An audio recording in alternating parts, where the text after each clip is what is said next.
We are both really gentle with each other and generous, so we don't hang on to an idea. Yeah, I think, the mutual respect. And I remember we made a decision when we were starting to write together that no judgment. Hello and welcome, everybody. My name is Will Chernoff, and you're listening to the Rhythm Changes podcast, a home for creative, improvising, local music people. This show is an ongoing, open-ended conversation series with folks who make their community fun and prosperous. If you're joining us for the first time, don't forget to follow this feed wherever you get your podcasts and visit us at our website, rhythmchanges.ca.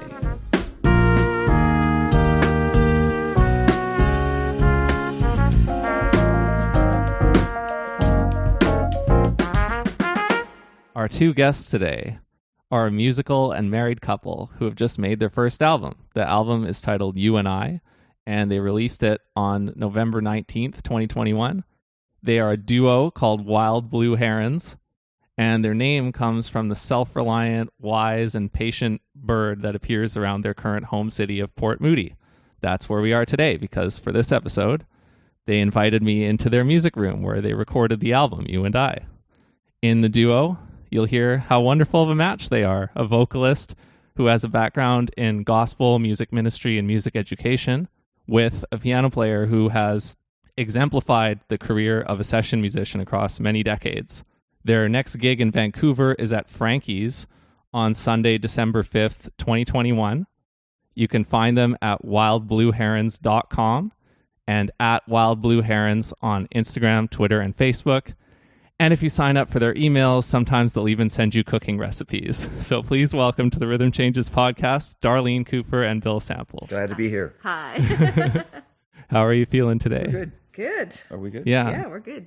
I guess the first thing that I would love to ask you both about is a project that I know you both do together, and there's a common collaborator there. Can you talk about the work that you and Bill have both done together in the Marcus Mosley Chorale?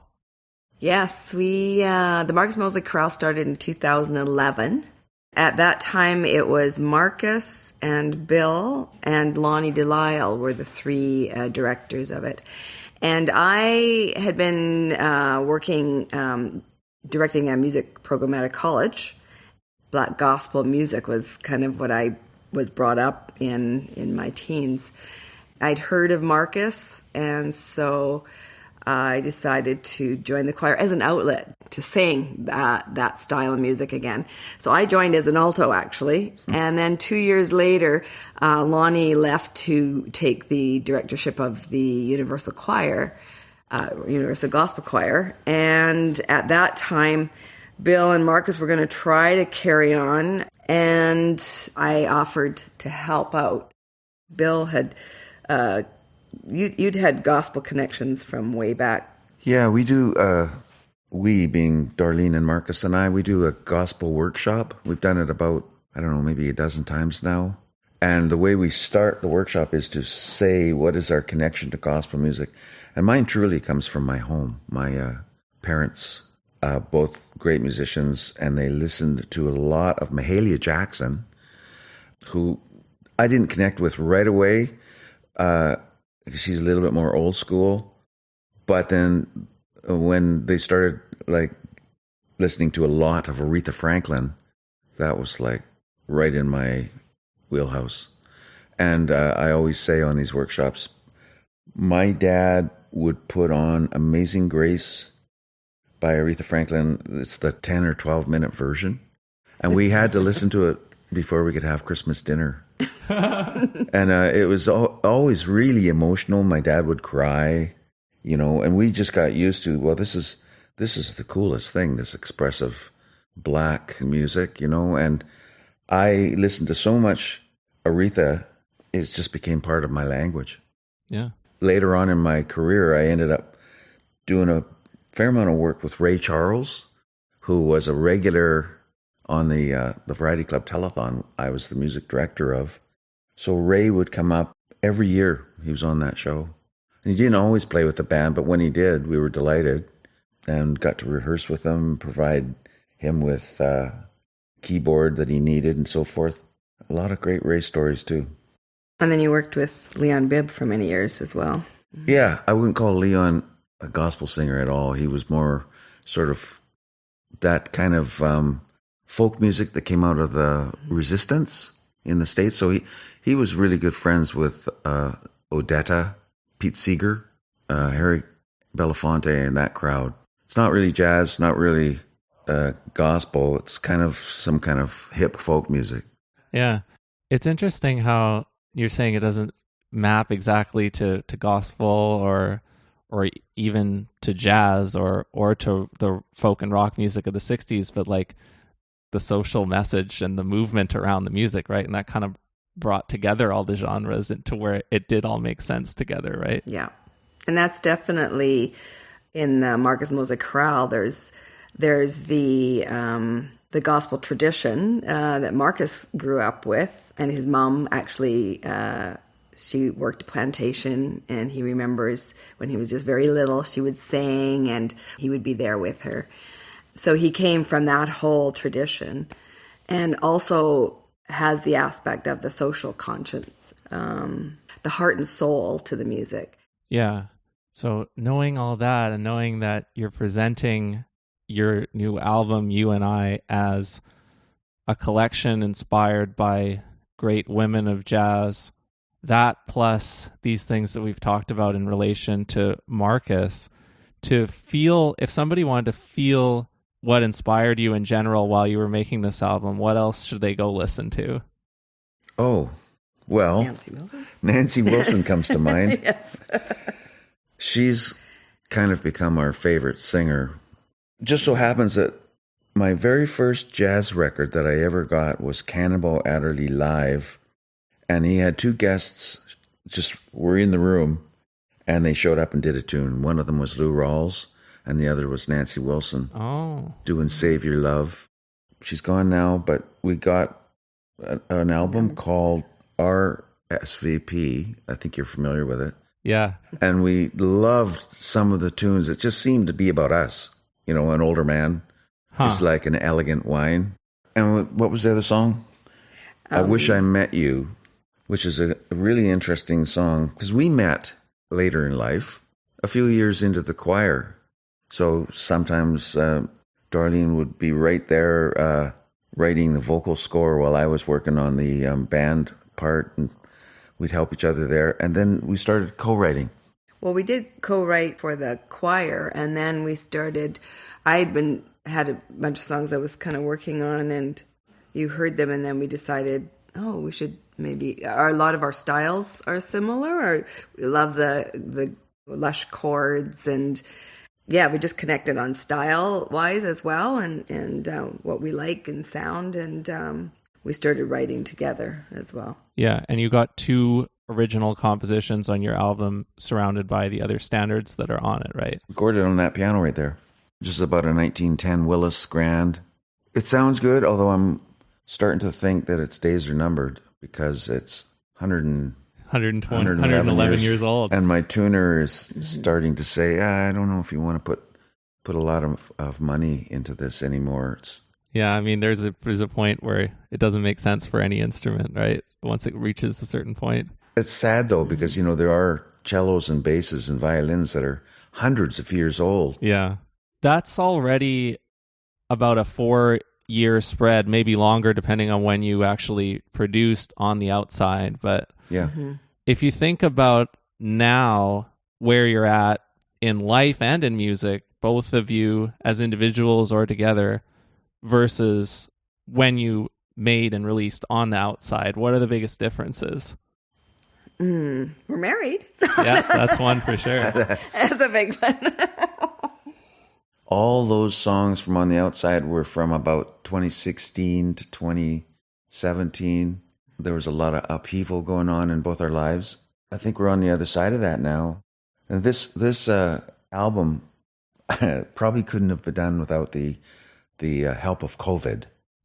Because we've been always, speaking for myself anyway, so busy being professional musicians that we've never had this kind of time to do our own thing. We've been working as producers or sidemen on other people's projects, which is also a good thing to do. But thank you, COVID, for all of a sudden giving us time to finish this record.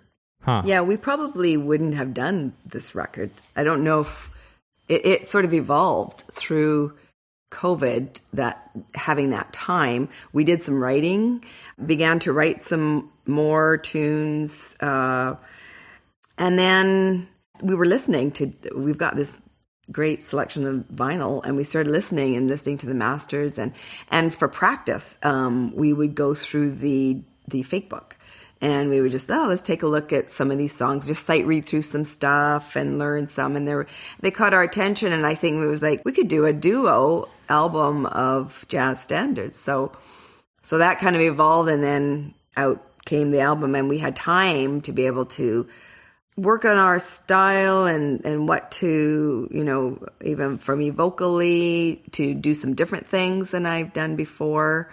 So it was a really great chance to kind of focus on a different side of us. Creatively, I think we're kind of stepping out, and we want to learn still. We're not retired. But we don't want to retire. It's like, no, this is something we want to do forever. We were very, one of the people that inspired us was Eleanor Collins, the jazz singer from Vancouver. Wonderful. She's over 100 now. And we heard her when she was 95. And she sang Here's to Life. And that's why we actually have it on the album. After hearing her, we were so inspired by her. And I thought, if she could sing that, here's somebody at 95 still say, I still want to be, I want to sing till I drop. And he wants to play till he drops. And we want to keep learning and growing. And I think that's part of what coming together, in these last number of years, that we've dreamed together and learn together, listen to the new thing, listen to, Jacob Collier and all some of the new theory, and because we're both theory geeks as well. Yeah. And you've been on that for a while, actually. That is a constant thing that you've carried, because even with On the Outside, it does kind of have a little bit of that like snarky puppy energy, sort of like the idea of what contemporary sounds are the best that you can draw into what you do, right? And still have it make sense as like a jazz related music. Yeah. I don't know. I like the way that you did that too. Yeah. So we want to keep evolving, keep growing, keep changing, and keep discovering new artists, new bands. Who haven't we mentioned? There's a great band out of LA called Knower. Yeah. Then there's that band from Sweden, Dirty Loops. Yeah. Who were here. That's why we've heard them as well. Yeah. Just ridiculous, actually. Yeah. Chops. That bass player. Well, all of them have amazing chops. I love this attitude. It's really inspiring to have it coming from you guys, that I think anybody who listens to the album or who sees you live will pick it up too. I think that's a wonderful thing that you're bringing to the table here. I wanted to ask Bill a couple things, and one of them is like, because you've been a professional musician at such a high level for so many decades, like I'm curious, what are the things that have always kept you going, and what have you relied on the most? Gee, I'm not exactly sure where to start. Music has always been not just a business for me. It's a true love. And then just stepping back a few steps, I always my favorite thing to do in music is to write and record. That is just about my favorite thing to do. It's right up there with eating. So when I'm in the studio and stuff is going really, really well, I get goosebumps, and they're really, really noticeable. And it just means something great just happened. And I've started to actually listen to my goosebumps and take their advice, So quite often that's the deciding factor on it. Was that a good take? Well, yeah, I got goosebumps at the end. And now I'm listening back to it and look at my arms. They're just fully pumped out. Yeah, that's right. I don't know. Can I speak a little bit to what I've, because sometimes it's hard to see for yourself, but I think what I noticed about Bill after I met him immediately was how he'd been in the business for so long, but still had the passion for it. Mm-hmm. He loves the music. Music is It's in him. It's around. It's part of who he is. He responds to music, and he responds to the heart and soul. He puts his heart and soul in it. He plays with that as well. So he hears that, he experiences that in the moment, but he also plays in that way as well. He plays all out. He plays with a passion, and that's always first. Yeah, and the goosebumps are a physical example. Yeah. Thanks, Dar. Teamwork on that one. Yeah. So that goosebumps feeling, even if it wasn't a literal physical sensation every time, that's something that you've carried with you the whole way, and that's kept you going. Fair to say. Absolutely. Nice. For the longest time, I've thought, there are players who have to shine. They're the great soloists in a group. And then there's players that have to hold down the fort, like the bottom end, the bass and drums particular. And that also happens on a good hockey team, right? You've got a guy in net, you got a defensive forward, you got a defenseman. I'm a huge hockey freak. In case Me you too. didn't know. I'm a Leafs fan, so I'm not doing great these days. Won't hold that against you. But at a certain point in my career, I was playing a lot of shows with David Foster. Yeah. Part of the weekend would be, there was a huge concert, and there'd be some of his famous friends we would get to play with, which was always great. And then on the Saturday, there would be a softball tournament just for fun. It was kind of Canada versus the USA. And since most of these big stars were coming up from the States, David would put a baseball team together out of famous hockey players. And so every year it would be Gretzky, Messier, the great Oilers, the Courtnall brothers, Russ and Jeff. And I got to meet all these guys. And with the exception of Wayne, who was, I would say, shy, they took to the band like we did to the Stars, right? It was the greatest time. And I got to explain my metaphor to Mark Messier. And it happened in a really funny way. I was writing a chart, and I was writing, DSs and codas and all this stuff. And Messier comes up behind me, and he's looking, and he says, "What's that? The power play?" And then I told him about my metaphor about a hockey team is like a band, and he got it. There's so much that anybody my age or any musician's age really can learn just from hearing you talk about things like that. And I know that like Darlene and I, we both want to learn a lot of things too all the time. One place where that's led us both is this community called jazzfuel.com. And so I wanted to ask Darlene, like, how would you describe what you've brought to this album project from what you've learned there? Yeah, I mean, when it comes to promotion and marketing and those kinds of things, that's probably an area that both of us feel we don't enjoy that side of things. It's hard for us to do that. And with technology, there's a new way of doing things. Music has changed now. So I found that Jazz Fuel has been really great, particularly for the older ones.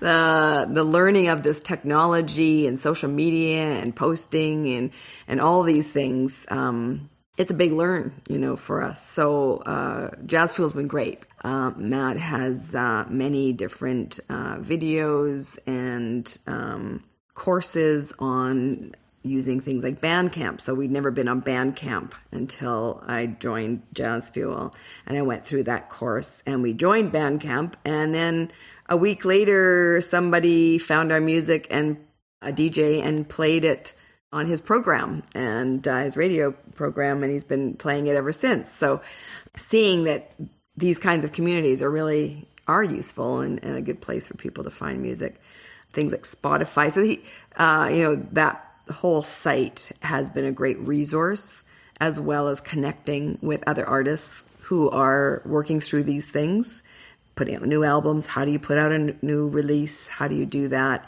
They've really helped us step by step along the way in how to do that. So, yeah. Yeah. And for specific things around the release of You and I, you decided to put out 2 singles in advance of the album, and you've hired the jazz music publicist in Canada to work with you. So these things that are also reflections of what you've been checking out online and figuring out what to do next. That's how you've put some of these bricks together for your release campaign. Yes. Yeah, absolutely. Yeah. No, for sure. And Matt Fripp from Jazzfield's been really great in advising and helping lay out things and give ideas and give suggestions. So that's been great because we felt like you're sort of in the dark, I think, in doing that. And artists, it's not their strong point. Their strong point is the music, making music, creating music, but that other side of things. And because it's changed so much, it's a whole new learning curve. Yeah. You can learn what the things are that most people are doing from a community like that, because you have people to talk to who are like, maybe they've done it more often than you have, but like they're trying to do the same thing that you are, just with their own project or in their own part of the world or their own thing. So it's like everybody's trying to do the same things and we're all helping each other do it. That's what I thought was really cool about it. Yes, it's really great. You feel like you have support. You feel like you're not alone in trying to figure this all out. Yeah. It's the kind of thing where like 20 or 30 years ago, if you didn't live in the right place, you would never have access to like that knowledge or that kind of system of people who are doing stuff, and you can watch them. Yeah, that's right. Yeah. So you have connections around the world with this. Yeah. Really great. Is there something like that, like some kind of community or like network that got you, Darlene, to switch more fully into being a performer, or what was it that actually helped you make that jump when you did? I mean, I had been doing a lot of teaching. That was my focus for a number of years when I was bringing up children, and so I taught piano from home, and then I started teaching at this college, then created a music program there. So I was very focused because I was directing a music program, so it was very much a lot of admin. I love the teaching part, but there was a lot of admin as well, that, running a music program. And I got to a point where I felt like I needed an outlet myself for some of my own creativity. I needed to get creative again. It's easy to pour yourself into others, and I love doing that, but I also needed some creativity myself. So I started to write, and one of the instructors who was doing the recording and production classes approached me and asked me, he said, you should consider doing a CD. I started thinking about it, and I decided that, it was time for me to do something more creative myself and begin to move more in that direction, and that I needed that outlet. So I think joining the choir connected me to some other musicians like Bill and Marcus, and then, of course, I met Renee and Randall and Buff. We started meeting some people, and then I did the CD release concert at the Cellar. I guess that was the first one I did, and I used Bill played it there, Vince Mai played. They had a whole band from the community. So meeting people and then starting to get out and actually doing it again, I think, stirred that desire to get back out there, and I loved it. And I realized, I need to be out here. I love connecting with people. I love being creative again. That I'd given a lot of years to the teaching side, and I still like to do that. I still like doing workshops of the odd course, but the writing now has become much more so like I have to do it, and the performing, I love to do that. I love to sing, and make great music with great musicians. Yeah. So what was that album? It was called Soul Connections. Yeah. Yeah. And so it was a variety. There were some covers and some original. It had some of the gospel. It was sort of mixture of my past and moving through to the present kind of thing. Yeah. So one of the songs was written by a lady named Danny Bell Hall, who was a gospel singer back in the day, she was sort of the one I kind of used as my vocal, mentor. Even, I didn't know her personally, although I did meet her, but her and there was Andre Crouch. They were sort of the big gospel musicians during my teens, and I followed them. Yeah, and Bill, were you coming in for that project strictly to play, or were you also involved in the arrangements, the compositions? Or Strictly to play. Oh, interesting. Yeah. Hired gun. Yeah. Cool. Yeah. But now you have your own thing worked out where you co-wrote these 2 songs and you arranged this whole album, and it's just you 2 playing on it. So it's like really, you've had to figure something out about how to collaborate well, right? And I mean, this is something I will never know because I am married, but not to a professional musician. So what are the things that you figured out about how to collaborate well? We are both really gentle with each other and generous, so we don't hang on to an idea. You don't get stuck on an idea. Yeah. I think we let go. We're always looking for what's the best thing. And we quite often, I've tried writing with other people and that's not there. Sometimes they get too stubborn or they get too attached to their own thing. That's what you mean? Absolutely. So you have to know when to let go of a thing. And occasionally we hang on because we know it's good. That's what I meant, So can't change that line. But we're pretty good about backing away from stuff that doesn't work. Sometimes we start a song, it starts to sound like early Eagles. We're going, that's not right. And by the end, it's more like a funk groove or something. We do like the Eagles. Yeah. Nice. I think the mutual respect is a big thing. We mutually respect each other's gifts and hold them highly, and I remember we made a decision when we were starting to write together that no judgment. So when someone brings an idea, like there's no mocking, there's no, no that's stupid, or, it's about, there's no judgment, bring any idea. It just like, let the brainstorm go. And even if it sounds crazy, like we got to get through the brainstorm until we find the gold, right? Yeah. There's an interesting wrinkle there that I think you're doing a good job of dealing with, but I think that's one of the big challenges for everybody. And you really are showing this because the first thing that you mentioned about how you collaborate well is that you don't get too attached and you figure out how to let things go. And you've also said that respecting each other's ideas is super important, but it's like the interesting wrinkle there is like respecting the other person's idea. It doesn't always just mean like deference to their idea. It means that you can kind of call out things that you think would be better for both of you. And that's really hard to like nail that. Finding a person to write with that is so tuned in to you. We sometimes say the same thing at the exact same time, exact same words. Sometimes I don't hear her because she said it at the exact same time as me. And I thought I said it, but she said it too. Yeah, that is a special thing to make that kind of environment where you can like say, how about this instead? And for the other person to not feel like they have to be defensive about it. Yeah. I mean, I haven't co-written with that many people too. And I'm not saying that I've been in one situation or another where that happened a lot, but like that's something I've always been kind of wondering about, and I haven't figured out how to like optimize for dealing with that yet.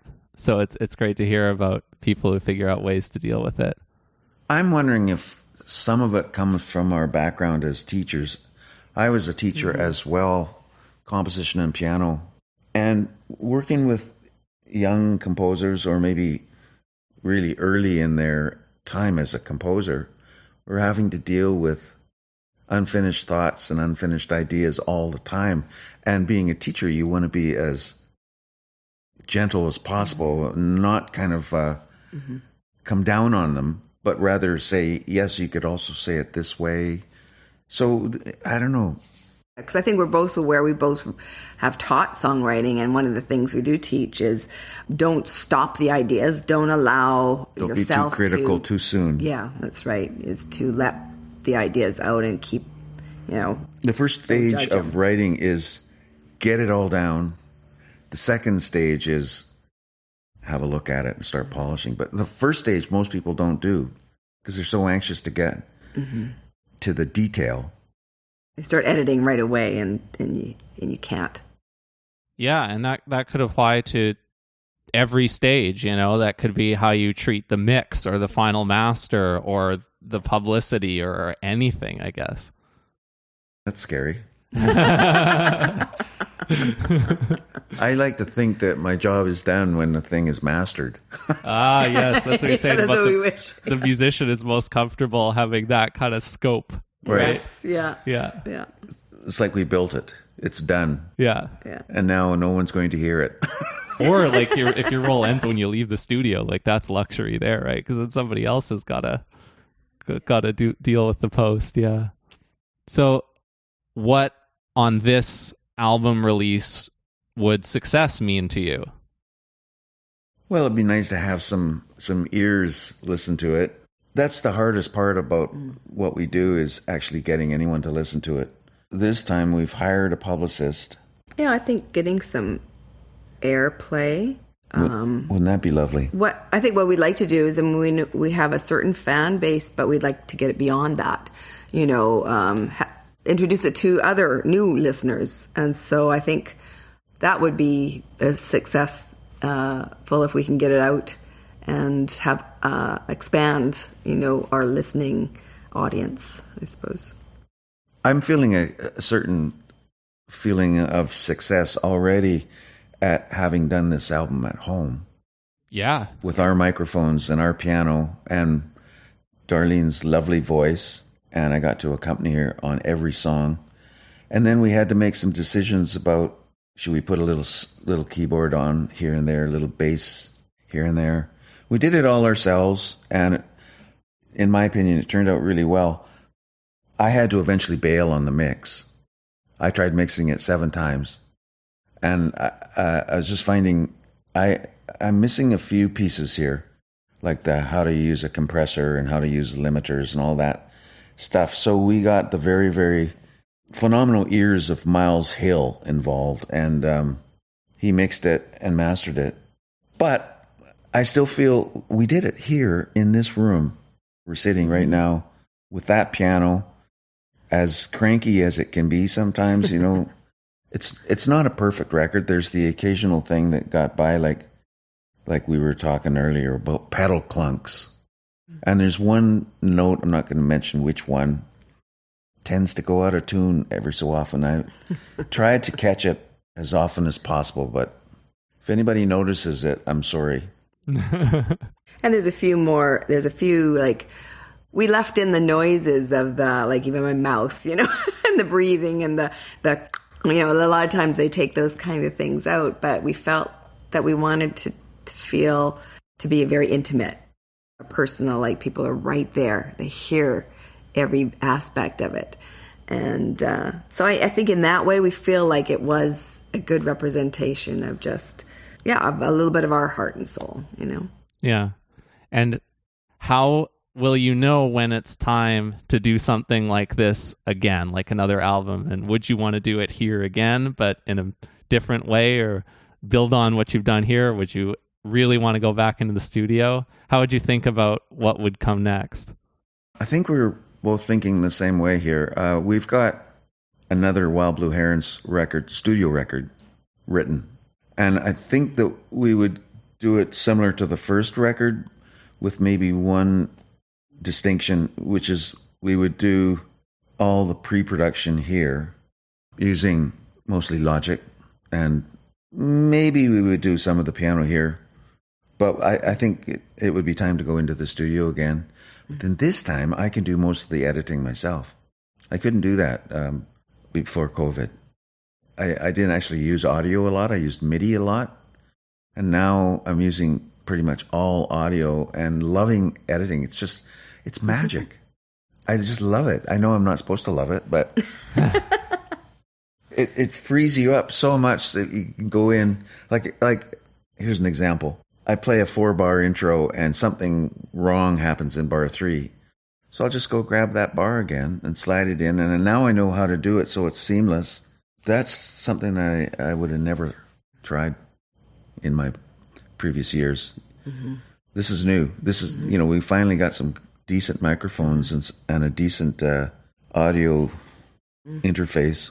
And piano is the weak link, I'd say. The other thing that's interesting about this particular album, because we did it at home, we didn't have all the extra costs. Then we decided to make a vinyl, to put it out in vinyl, which will be in the spring.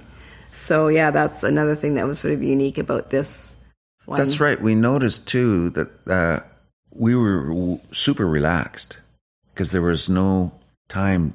We're not renting a studio. We're in our own home. We can take as long as we want to finish this record, and we did. Whereas there's that feeling when you're in somebody else's studio, you're paying X amount of dollars per hour or per day, and we like to work in pretty good studios. What I've been doing the last many records is recording the beds in a room with with really good microphones and a lot of air, and then taking all of those beds to a smaller production studio. I haven't been bringing them home because, I don't consider myself a production studio. I can do a few things. But we would go to Bill Buckingham. Do you know Bill? Yeah, he actually mixed a live gig, I think, from one of my friends named Jessica Heaven and her friend, the bass player Jake McIntyre Paul, that they played, and they put that out as an album on her Bandcamp, and it sounds really good. But yeah, I've never met him, but I'm familiar with what he's done over the years a little bit. He's fantastic. And before, I guess that's where I would go before coming out to Miles Hill's studio. I know Miles as a bass player extraordinaire, right? I hired him whenever I could, and he played with Leon Bibb on many projects and all the records. Renee was also on some of those Leon Bibb things, but Miles is probably partly responsible for us coming out to Port Moody because his studio is literally over there, 1,000 yards or something, and it was a fantastic recording space. Probably the best headphone mix I've ever heard. Sorry to say, all you other studios listening to this. And then we started looking for a place to live, and here we are in Port Moody. Yeah, I think it wraps up really nicely. I mean, it's so cool that you've delivered this kind of very personal project, and there's nobody who has summed that up better than Nancy Wilson, appropriately enough, because you've referenced the album that is a thing that people should go and listen to get inspired the same way you did, and it's called RSVP, but it's actually an acronym, and it's not for responding to an event. It stands for Rare Songs, Very Personal, and that's what you have achieved here. So congratulations to both of you on that. Well, thank you. Thank you. It was great.